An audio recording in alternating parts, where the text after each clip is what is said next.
ব্যথা নিরাময়ে কেন আমরা সেরাদের সেরা? যাদের তীব্র কোমর ব্যথা ছিল, ব্যথা পায়ের দিকে চলে যাচ্ছিল, তারা কীভাবে সুস্থ হলেন ওষুধ অপারেশন ছাড়া? চলুন শুনি। কষ্টের পরিমাণটা তীব্র থেকে তীব্রতর, ব্যথায় যেরকম কষ্টটা এখন আমার একেবারে নাই ব্যথাটা। 10-এর ভিতর কতটুকু কমছে? 10-এর ভিতর আমার 9% কমে গেছে। আলহামদুলিল্লাহ। আপনি কি খুশি? ভীষণ ভীষণ ভীষণ। আপনার কোনো আমি ওষুধ খাওয়াইছি? না না না, এই ধরনের আমার মেরুদণ্ডতে ব্যথা ছিল অনেক, যে রোগী নিয়ে আমি ব্যথা পেয়েছিলাম। আমি আপনাদের এখান থেকে সেবার মাধ্যমে আমি অনেকটাই উপকৃত হচ্ছি। আমার ব্যথাটা অনেকটাই কমে গেছে, নাই বললে চলে।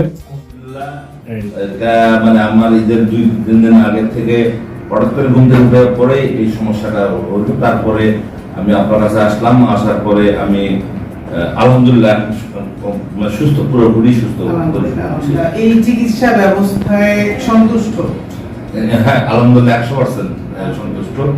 এবং দর্শক, খেয়াল করে দেখুন, কোমর ব্যথার এই রোগীটি তীব্র কোমর যন্ত্রণায় হাঁটতে পারছিলেন না। অন্যের কাঁধে ভর দিয়ে তিনি আসেন আমার কাছে। কোমর বেঁকিয়ে গিয়েছিল এক পাশে, ডান পাশটা বাঁকা। মাত্র 1 সেশন ফিজিওথেরাপি চিকিৎসার পর তার ব্যাপক পরিবর্তন দেখুন। যিনি অন্যের কাঁধে ভর দিয়ে হাঁটছিলেন, মাত্র 1 সেশন ফিজিওথেরাপি চিকিৎসার পর তিনি রীতিমতো দৌড়চ্ছেন। আমরা তার মুখ থেকে শুনবো তার পূর্বের অবস্থা এবং এখনকার অবস্থা। কোনো প্রকার ওষুধ ছাড়া তিনি কীভাবে সুস্থ হলেন, চলুন। কি অবস্থা ভাই?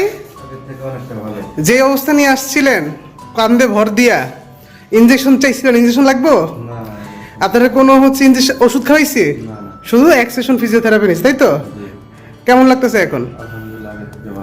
ও, কেমন তার জন্য দোয়া করবেন। কোমরের ব্যথা ছিল, এখন অনেকটাই চলাফেরা করতে পারতেছি, আলহামদুলিল্লাহ আল্লাহর কাছে। আচ্ছা, আপনি ফিজিওথেরাপি চিকিৎসায় সন্তুষ্ট? অবশ্যই, আল্লাহ এটা অনেকই ভালো, অনেকটাই ভালো। আমি নিজের থেকে উপকারিত অনেক। সুতরাং ব্যথা নিরাময়ের জন্য আজই যোগাযোগ করুন আমাদের সাথে স্ক্রিনে দেওয়া নাম্বারে। ধন্যবাদ।